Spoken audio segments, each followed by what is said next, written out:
Oh, Sitting outside. good for you. You're listening to WKDW Radio 97.5 FM and KDWRadio.com, broadcasting from the Bishop West Real Estate Mobile Tower right here in sunny Northport, Florida, I believe, but I'm in Ohio and it's cloudy. Doing the show up here, and I've got a very, very special guest in the house. Lisa, why don't you introduce yourself and give a little background? Sure. So my name's Lisa Rowe. I am in Northport, Florida right now in my home. And funny story, John, I was born in Ohio. Maybe you already knew that. Nice. Yes, I Yeah. did. John and I go way back, mostly through my husband, and I'm just really honored to be here today.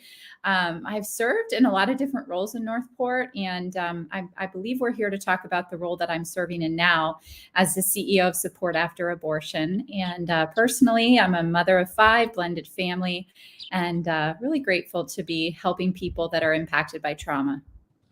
And so, explain what support after abortion actually is. That's a great question. So we were birthed out of a pregnancy center here in Northport, Florida, Pregnancy Solutions. And it was birthed out of this idea that we knew that there were 1 million abortions happening every year. And so right here in the United States, and yet very few people afterwards were reaching out for support. And we knew there were people hurting because we had heard their stories. And we were wondering why, like what's going wrong, or what could be the product marketing issue. And so we went on this investigation, John, to better understand, is there a need for healing? Do people just not know where to go? Is there a problem with what is being offered? And sure enough, what we found through both consumer research and anecdotal understanding is that there was a product and marketing problem, mostly because the folks that were looking for help after abortion didn't know where to go. 90% of them didn't know where to go. And most of the programs, 95% of them, were very similar, very religious and faith-focused healing, where you had to go in person. And many of the people we surveyed said, I want a non-faith forward, anonymous approach initially, confidential. Sure. And so we have been out at Support After Abortion trying to help the movement better understand how to serve men and women after abortion. Is there and I'm going to ask this because I've never been through the process, and I have known a few people who have had abortions, but that was years ago from my standpoint. Mm-hmm. Are there a lot of is there a lot of need for support post-abortion? Absolutely. And can you kind of explain what that is for even for someone like me who isn't really sure? I kind of get it, but you're the pro. And can you give your insight on that?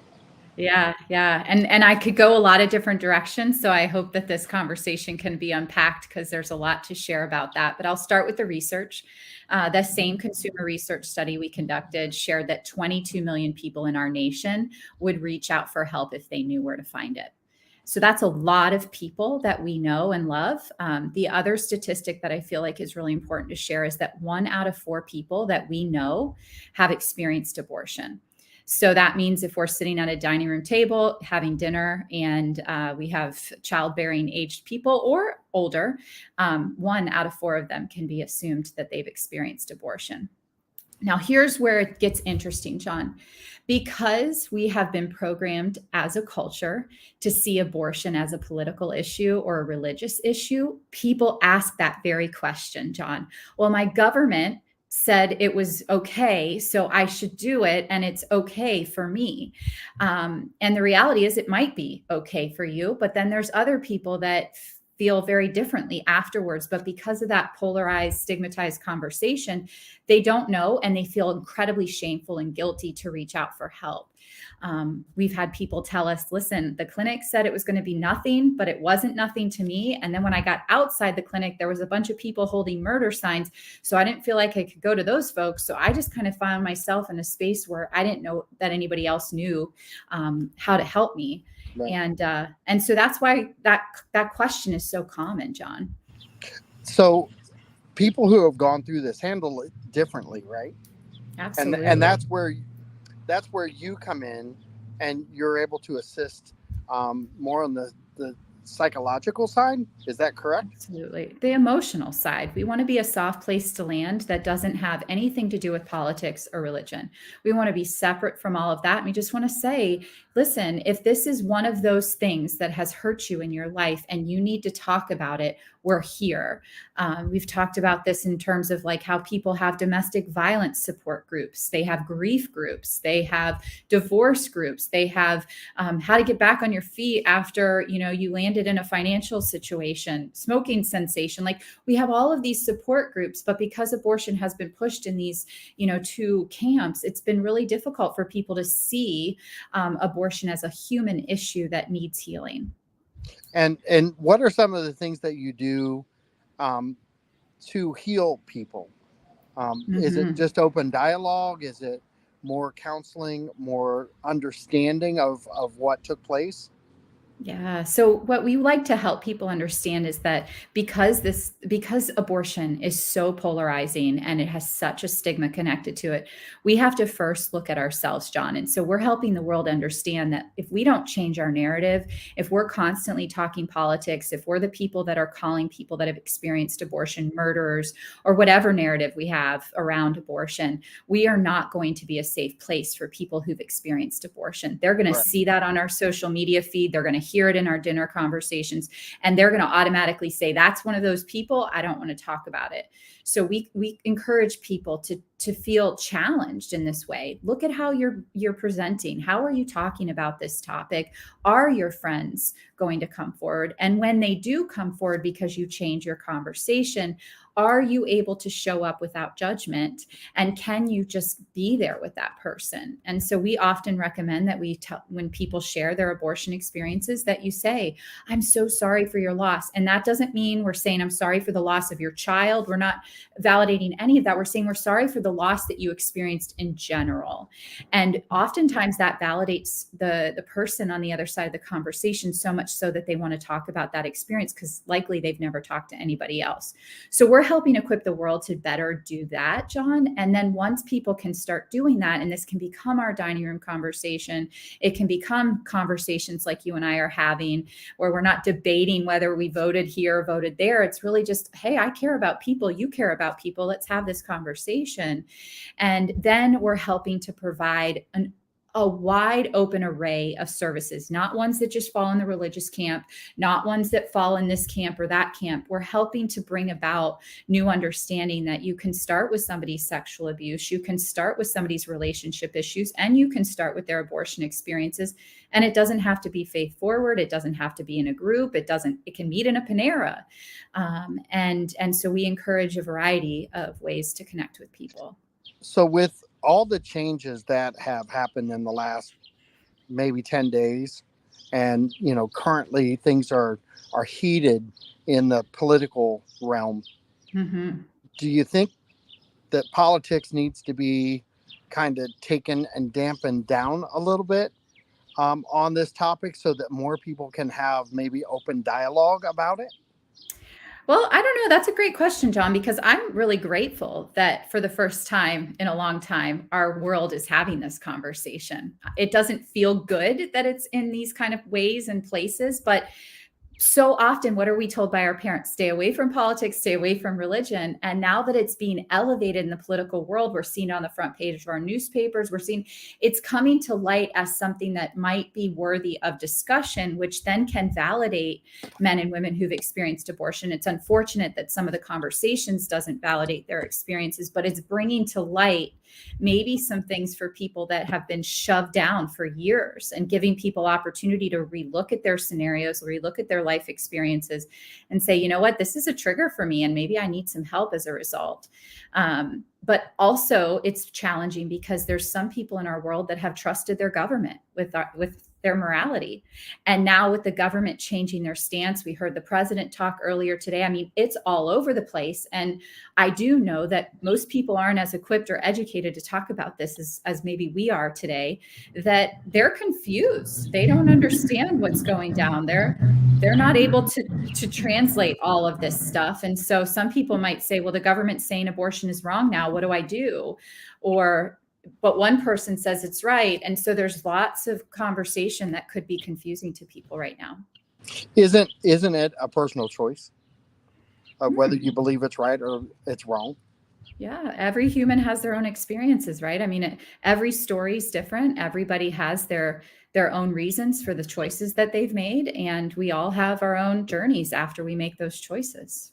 One of the things I know that you brought into the mix was the sexual assault side of things, and I have once a month I have care on to talk about Mhm. just that, along with human trafficking. And what we found is having open dialogue once a month on this topic has really opened up people's hearts and minds, I think, in a different manner than what they were used to, because uh, along those same topics, it's kind of hush hush. Oh, I don't want to talk about it. If I do know somebody, I don't want anybody to know. But the Mhm. resources that are out there, and the help that's out there, and the people who commit their lives to care and other organizations like that, Mhm. they're very genuine. Um, in the same world that we're in, Mhm. isn't that what you're about too? Absolutely. I mean, what you're doing with those conversations you have once a month is having the conversation that everybody avoids. I mean, we see that homeless person on the corner and we all have a stereotype about them. Oh, they choose that life, or they're a drug addict, or I need to help them, or I only help them if I can go to the local fast food restaurant. Whatever our story is, we all have stereotypes, and what you're doing is helping to maybe provide a different narrative, maybe provide some more enlightenment. One of the things that comes to mind, John, as I think about what you were saying, is that when I walked into the anti-sex trafficking organization I worked in, after the high school, I thought there was a difference between prostitution and trafficking. And I learned very quickly that it was because the world wanted it to look like that. No woman wakes up and says, I can't wait to sell my body today. There's often very real trauma underneath that. And so we've even watched legislation change around the language around prostitution and trafficking and violation and exploitation and all sorts of things, because people are starting to understand that you don't just get up and go walk 41 because you want to. There's something real underneath it. And if we're not trauma informed, we are very much neglecting the human experience. So, what you're doing is allowing people to understand that there's a really broken person under some of these experiences. Well, and I want to take a walk down two different paths for just a Mhm. second, because the listening audience is a mix. Um, we're often on the male side, we're often told it's none of our business, Mhm. and we don't have an opinion. I want to go down the path of the female though, Okay. because I want to understand that side more clear Mhm. than maybe I do today. And I'm hoping the listeners want to do the same. I want you to take me down the path of somebody who is making the decision to have an abortion, and what they go through and what they contemplate. It's a great question. And thanks for wanting to know the whole story. Um, Most of the women that I work with who've experienced abortion have struggled with some sort of early childhood dysfunction, whether that's early experience with the parent's death, divorce, childhood sexual abuse, which is very, very common, something that violates their identity, their value, their purpose, their self worth. And they find themselves throughout life looking to other people, John, to get validation, to validate, their self-esteem, their worth. And they find themselves in relationships willing to do almost anything to get their love for self met, because they don't know how to do it and they've never had a model of that. Some people turn to substance abuse, some people turn to violent relationships. I mean, we see the gamut, right? And when you are operating in those vulnerable, very risky behaviors, oftentimes an unexpected pregnancy is a very real likelihood for people. And with this instant culture, with this not knowing what to do right away, oftentimes we have women who go, I really thought that I could handle pregnancy, but I can't with this situation. I know most of the time people tell us 75% of the time, I know it's a baby. I mean, that's not most of the dispute anymore. It's more about, I don't know how I'm going to get through whatever this is. And because of all their trauma and lack of skills, they just go right to solving what they see as the problem right there. And so they find themselves experiencing abortion. And what we hear a lot of times is that when then women become even more promiscuous afterwards, some people then intentionally get pregnant afterwards, trying to solve the wound that they experienced through that abortion. And then the pattern repeats as we move, further into growing those wounds from childhood and not solving and healing from the things that we're experiencing as an adult, until that one thing gets us on our knees. And then we find, an opportunity to recover from a lot of these painful places. So you said something there that I kind of want to hit on, is that the female gets pregnant again to kind of soothe the wound. Sometimes, yeah. And Sometimes that's a very real thing. So when that happens, is it more of and I'm not even sure how to ask the question, but is there more intensity focused on that second pregnancy because they lost the first? A lot of times, that's a great question. We hear moms that share that they are helicopter moms afterwards, that this is in the psychological world, we call this replacement child. And so there's this constant need of trying to fill the void. And so all the fears and worries that come in, it happens often after miscarriage as well, John. And so it's a human behavior that I lost something, now I want to do it better this time. And so you see these like hypersensitive, like just focused parents that really struggle. Well, and I'm kind of glad that you put the miscarriage in there, because people who have miscarriages, they're not labeled, are they? They are not. And so miscarriage is one thing, but abortion is another.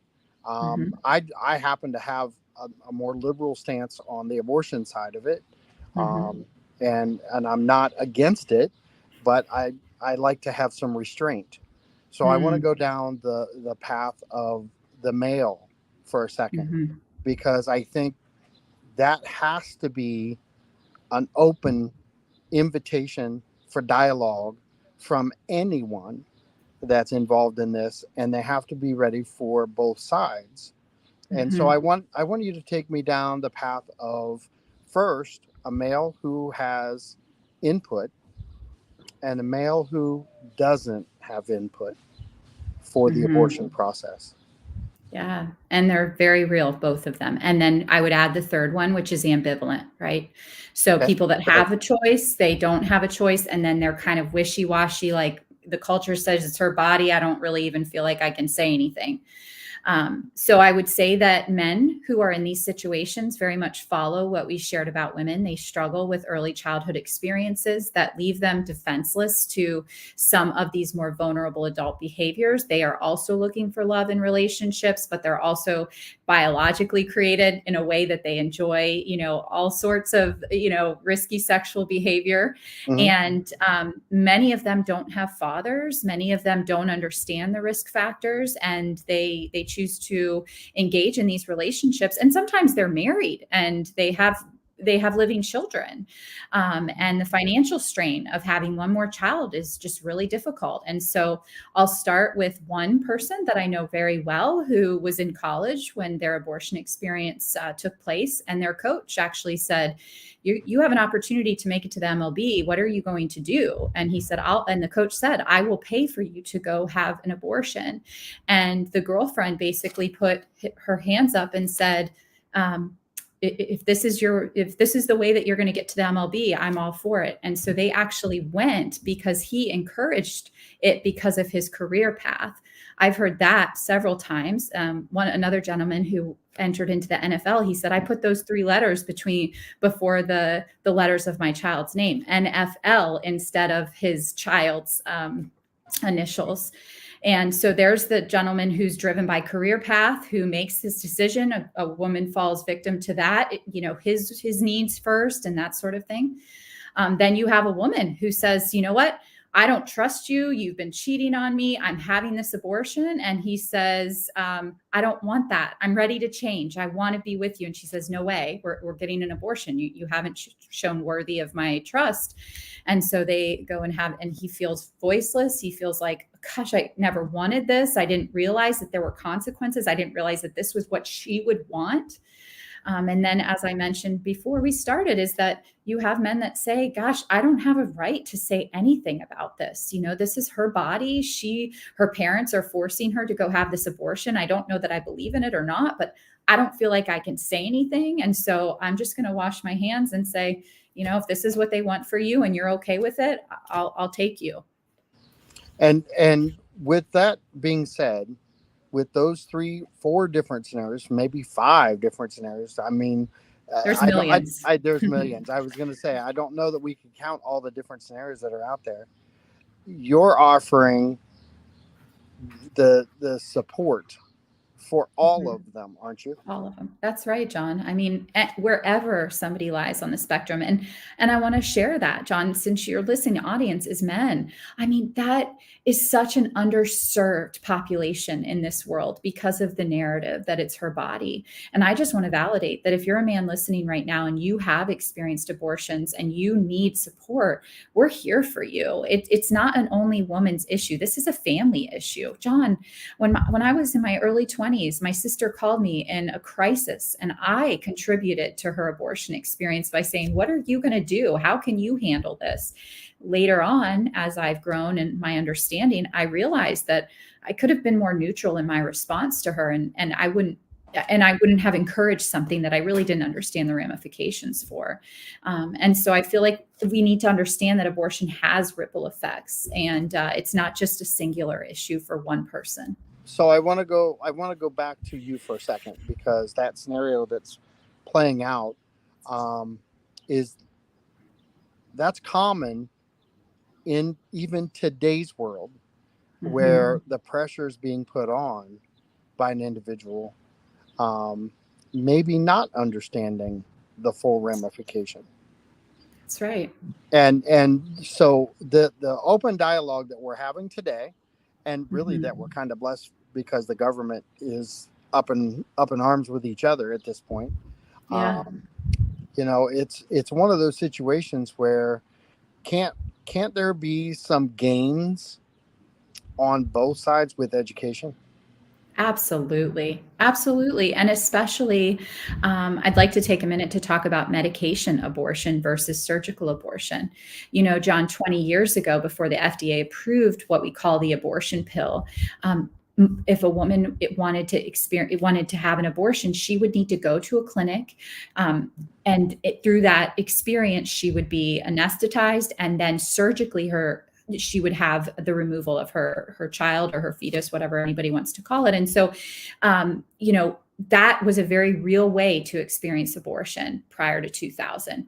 Now, and it's increasingly becoming more popular. We heard President Biden talk about it this morning.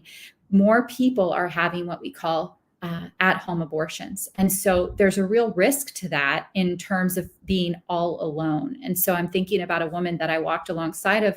Her 2 children were in an apartment. She was living with an aunt at the time. And she took the first pill, and then she took the second pill, which induces labor. And she went into full labor in her bathroom where she gets ready for work in the morning. She had delivered her child in her toilet. This is her wording.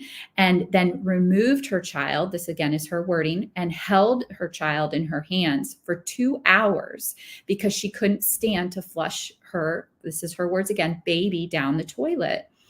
Now, some people will say it's just a clump of cells. And for some people, that is their story and they can do that. But there's other people that are having these experiences all by themselves with nobody knowing, children, family members, whomever outside of the bathroom. They press flush like they're told, or they turn on the shower. Some people put their children in shoe boxes and put them in their closet because they don't realize what they signed up for, and they can't deal with it right there in that moment. But what we're trying to help people understand is that the next day that woman comes back into her bathroom to brush her teeth and go to work. I mean, that is a trauma site now, right? I mean, she just went through an ER experience and now she's living in that ER experience with, all of the memories and all of the experiences. And it's very painful. And to be all alone to do something like this is very, very scary for me as a clinician. And so I hope that people can understand that that's where we're moving into as a world. And so we really have to be cognizant of those people that we're connected with, employment, employers, and all sorts of things, that this is becoming a very private issue, even more than it was. So I want to stay on the topic right there for a second, because I don't think people really fully grasp when you use the word trauma. Because I worked trauma. I was in level 1 trauma at Grant Medical Center, downtown Columbus. I saw trauma at multiple levels. One of the first ladies I actually took care of was in a car wreck, brain dead. Yeah. Her baby survived because we kept her alive, and we kept great care of her all the way through the process until she delivered. Which I still kind of get goosebumps over that.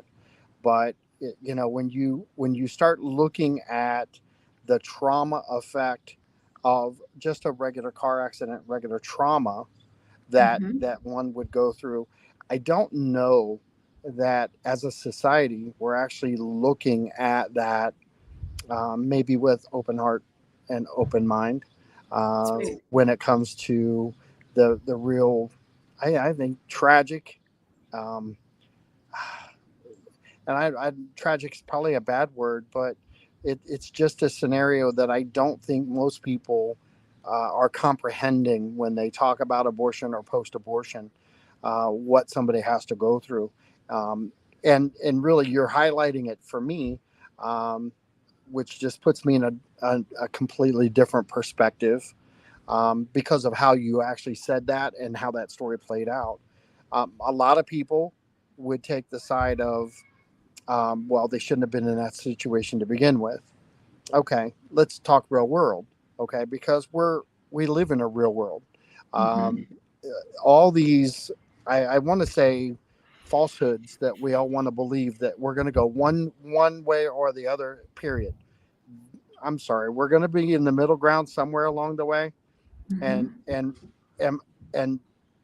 I just want your interpretation of where people should try to land on making open dialogue and maybe trying to stir up more conversation. Should they be middle of the road, or should they take their extremes? Yeah, it's a wonderful question. I want to go back to my sister, John. I mean, had I understood the comprehensiveness of abortion when I was talking to her and my own junk and what I was contributing to the conversation, it would have looked a lot different. It wouldn't have looked like I had the answer or that I was judging her. It would have looked like, my gosh, you're in a really difficult situation.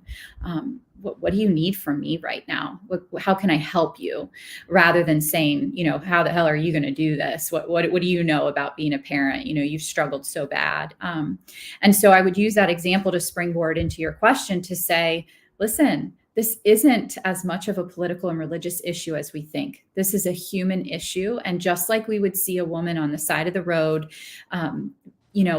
running away from her perpetrator, like we were talking about with care, or if we had a family member who was dying of a drug overdose, there's compassion there for people. You talked about somebody who has an illness, we have such compassion for people in other places and spaces. I would encourage everyone listening and anyone who's had judgment around abortion, you can still vote however you want to vote, but know that there's people behind these experiences and they need our support. They need our love, and they can heal despite whether you're pro-choice, pro-life, if you're a radical this side or radical that side, or your religion says one thing. Everybody deserves a chance to heal. Everybody deserves to be free of their pain. We all have experienced some sort of tragedy that we've induced ourselves. And so why does abortion fall outside of all of these other experiences that life throws at us? Because we've been Programmed. Yeah, we have. Yeah, and it's a hard Um, it's a hard uphill battle on Mhm. both sides. And I'm Mhm. not going to give one side favorability over the other. I think that there has to be some middle ground in there somewhere, just in a real life scenario. Um, we talk a little bit about abuse. Um, there has to be middle of the road there, and the word compassion, it's across the board when it comes to these um, really hot topics that are out there. You've got alcoholism, you've got drugs, you've got human trafficking. Mhm. If we took the same approach on all of these other situations as we do on abortion, which people build walls, they do all kinds of things to protect themselves from an open dialogue. That's right. Um, and I don't know that anybody learns any more or any less if they don't go into it with an open mind. Yeah, Uh, it's good. and so with your history, your experience, and you've got one a life history with your sister, and now you're going into the counseling side of things, and you're trying to help people. Where do you find most people that you talk to when they're against abortion, and coming in and maybe being brought in by a loved one to say, hey, I want you to come to counseling with me so you understand? Mm. Oh, that's a good one. I don't know that I've ever experienced someone that's totally against abortion who has come to counseling sessions, but I would say that I've experienced a lot of people who hold murder signs, are very much against abortion. And oftentimes, John, and this was when I was at Pregnancy Solutions and prior, oftentimes the conversation about healing is like a bridge. If somebody's really like, you should have free, choice, reproductive justice, this sort of thing, versus no, this is not something that everybody, babies have voices. And usually people can come into the middle and say, I can see that, abortion could hurt somebody. And I could see that it could be there could be a really real reason why somebody would have needed to experience abortion. I think everybody deserves help. And so I don't usually have to experience those sort of big debates, John, because I get to be the person that says, hey, there's a human being back here that's hurting and needs somebody to talk to about it. And oftentimes those people will move off of that mountain into a place to say, well, yeah, everybody deserves some sort of love.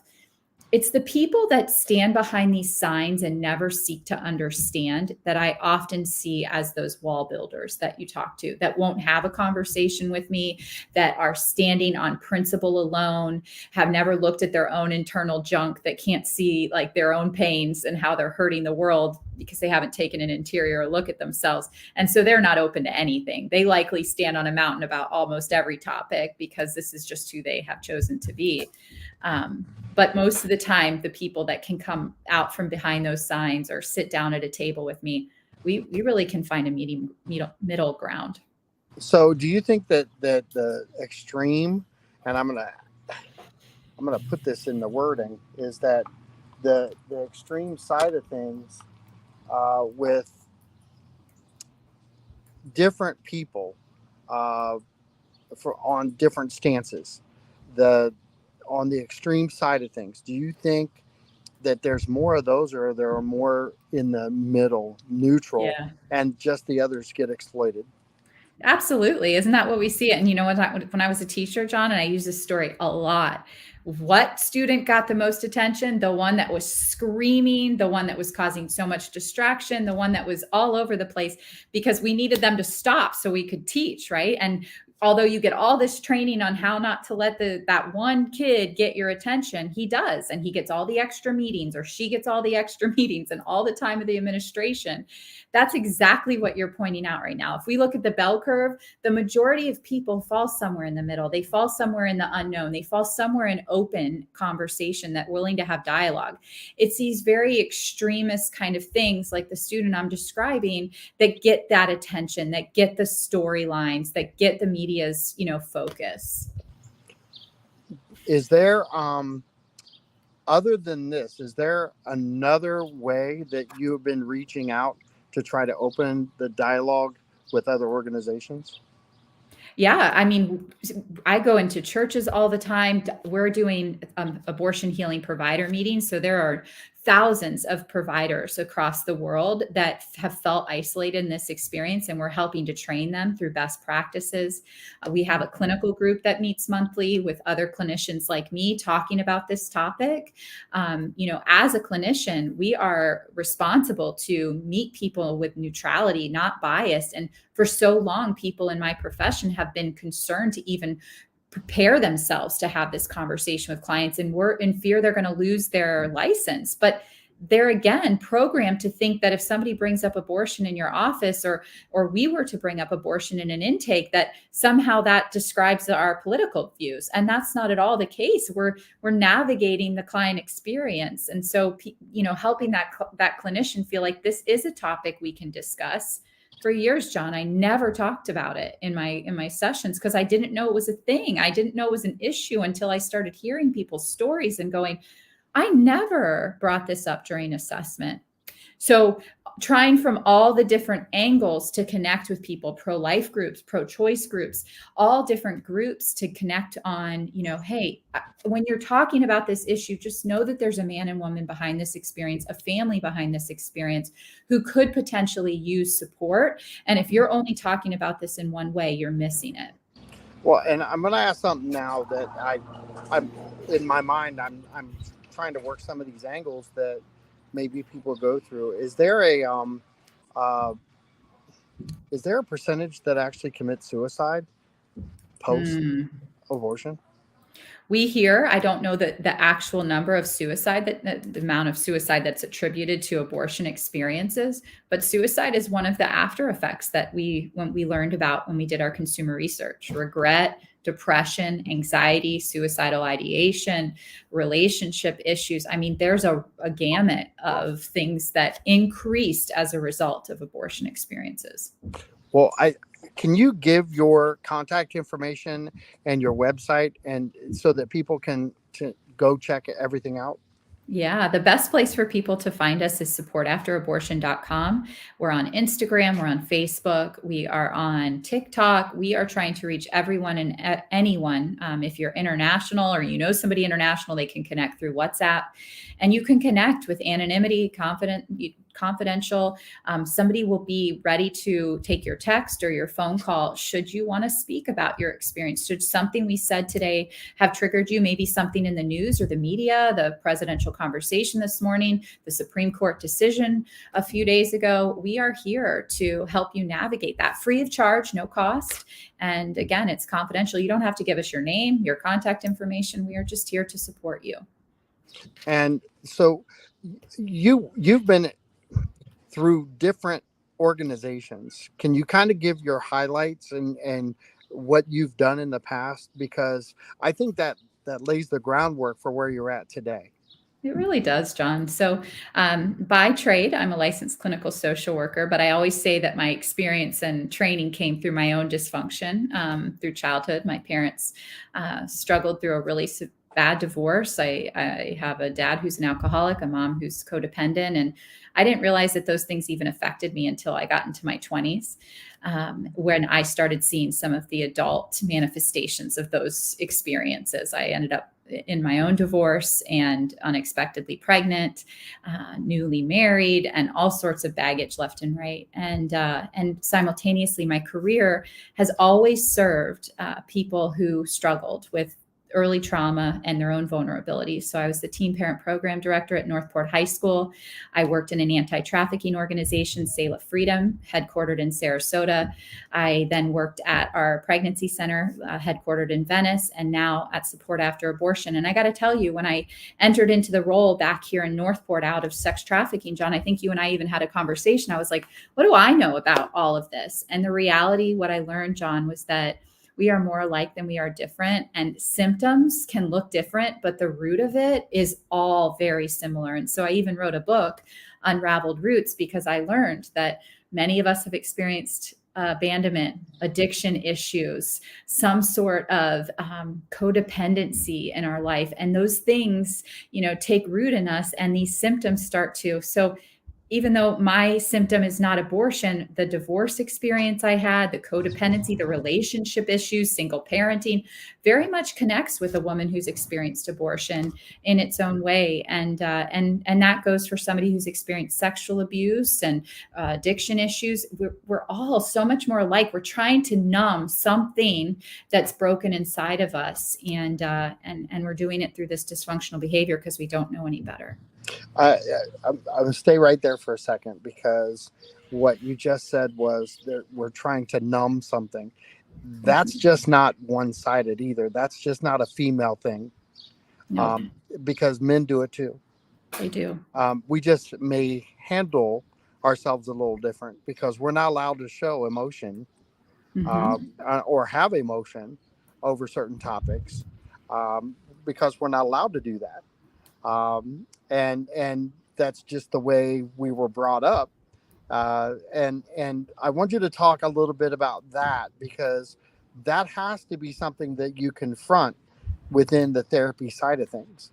Yeah, because again, we're programmed. Men do this and show up tough, and women show up and we're the emotional, crazy woman. And I mean, these are the things that we're constantly, contending with in society. Or maybe we're the woman who never had a man, and here we are, like, tough girl, and we have to do everything. And then that guy who's never had a father figure, who's maybe he doesn't know how to be masculine, and he doesn't know how to be the protector or the leader of his family. I mean, there's so many things contending in our lives that we would never even understand until we stop and take a look at ourselves. And so you're right, John. I mean, men need permission to be not okay and to not, shove it away. I mean, men usually manifest all this broken pain in anger, in addiction, right? In tons of relational issues. We see it all over the place. Work, workaholism,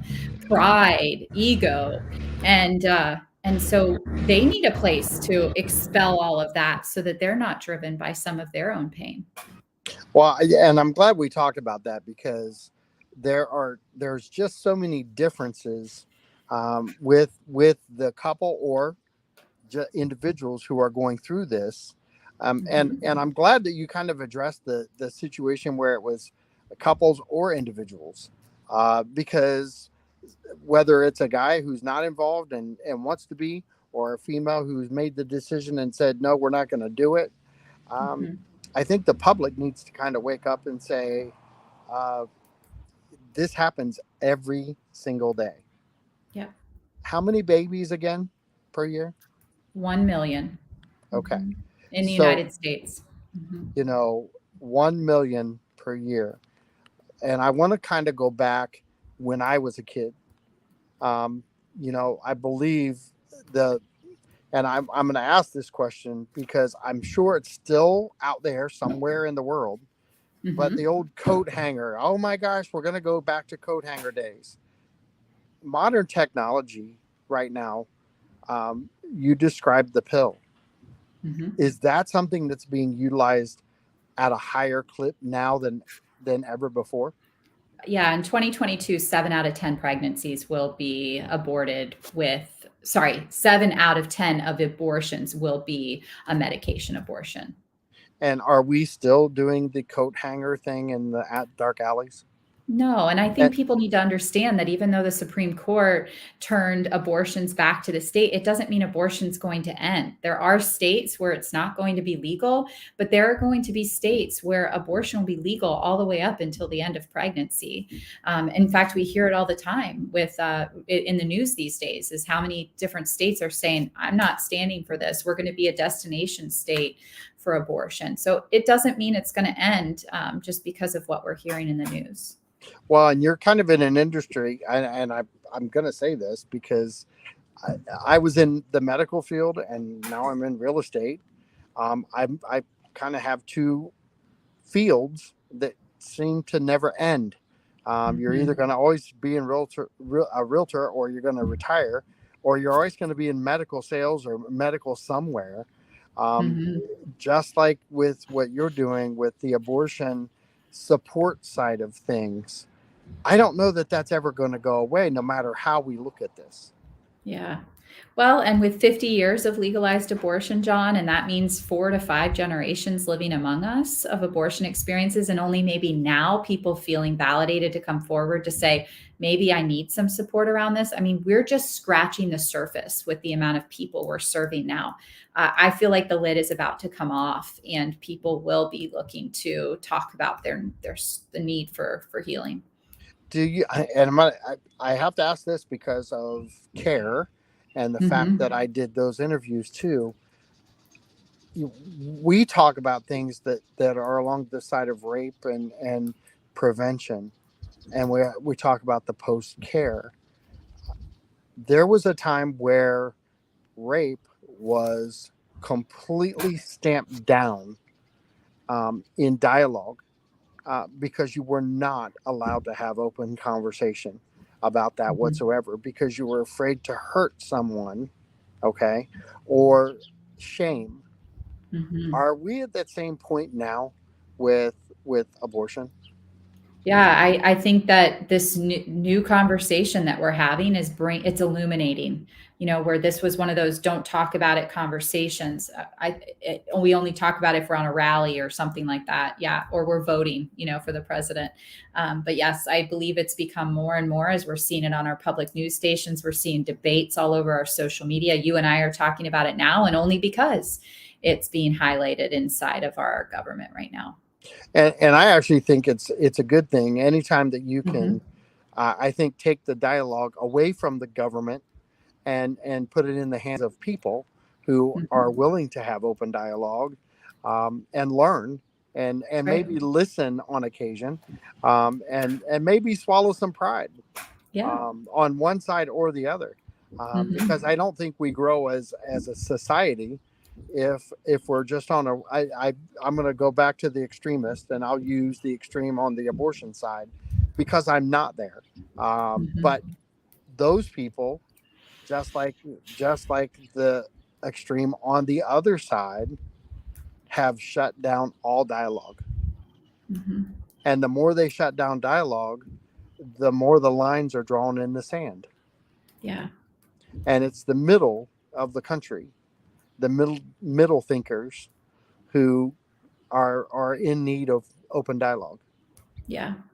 Listen, trauma, John, fogs every bit of our ability to think clearly.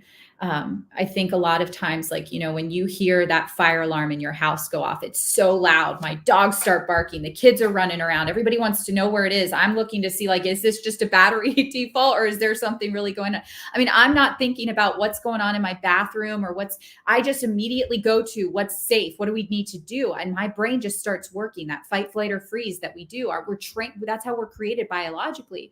And I want people to understand if they take nothing else away today, that people don't stop when they're getting ready to have an abortion to say, what is my political views? What does my aunt think politically? What did my pastor say last night? Like, they are not thinking like that. No different than when that fire alarm goes off in my house. I think safety, get out.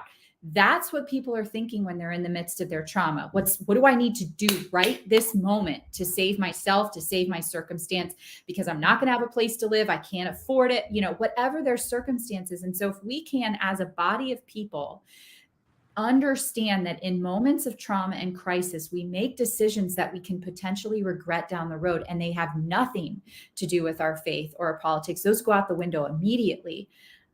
We look at this conversation in a very, very different way. And the other way isn't going to solve the problem. It's just going to continue to make it, around the mountain. So with the therapy that you provide, Mm-hmm. and the insight that you have, Mm-hmm. what are some of the things that you would tell people right now to maybe ask questions, or even think of things a little differently? what Yeah. what would you actually tell them?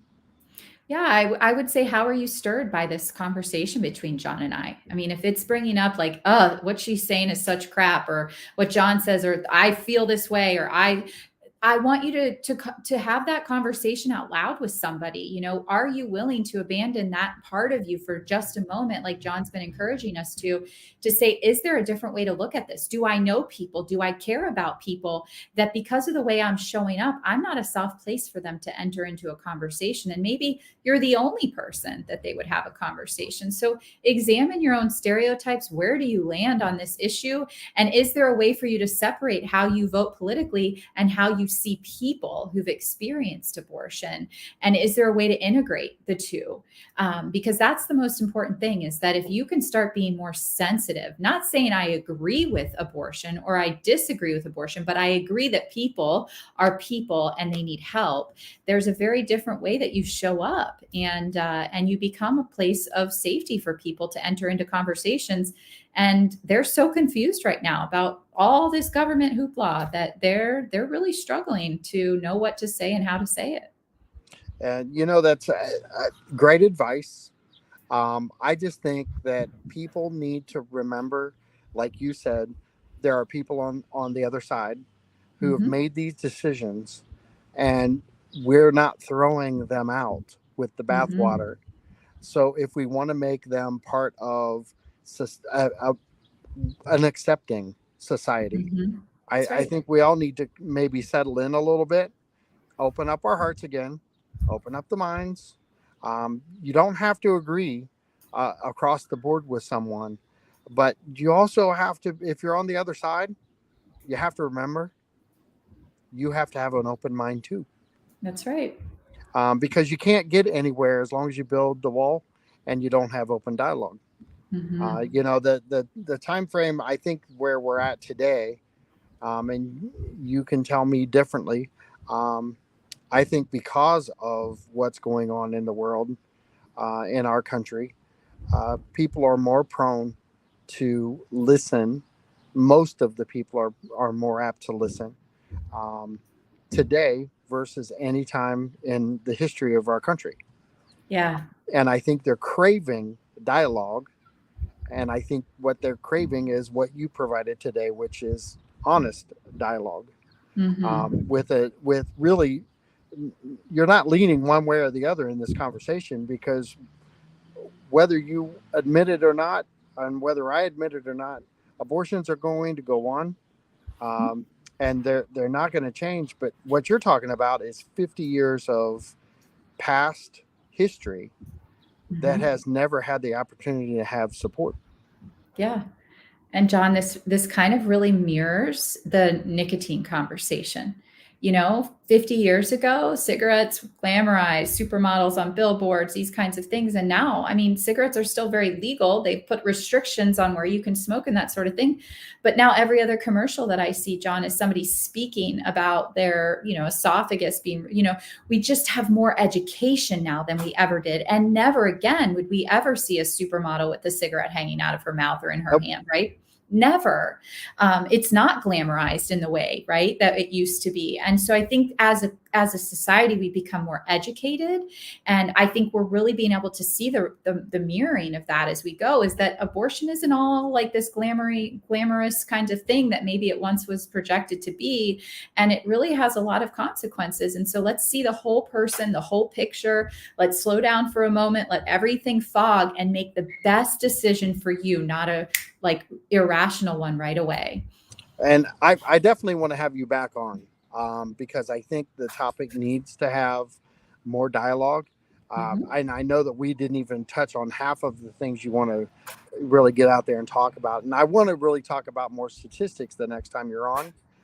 But, I think we may have opened some hearts and minds today, but I would like you to give your contact information. We only have about a minute and a half left. Sure. So you're getting it on your scroll on the screen on the bottom, but supportafterabortion.com is the best place for you to go. You can email help@supportafterabortion.com. If that's not anonymous enough for you, you can text us. Our phone number is on our website and it's coming across the screen once again. But you can text, you can call. And remember, we don't want your phone number. We don't want your information. We want you to feel like this is a confidential place. And that number is 844-289-4673. All right. Well, Lisa, I really appreciate you coming on. I Mhm. always enjoy talking to you anyway, but Me too. we're going to set another date, and we're going to push some advertising out on that so that we can get Great. more listeners in, and hopefully more dialogue. Absolutely. All right. Thank you, John. Thanks. Have a great weekend. This is John Rawlings with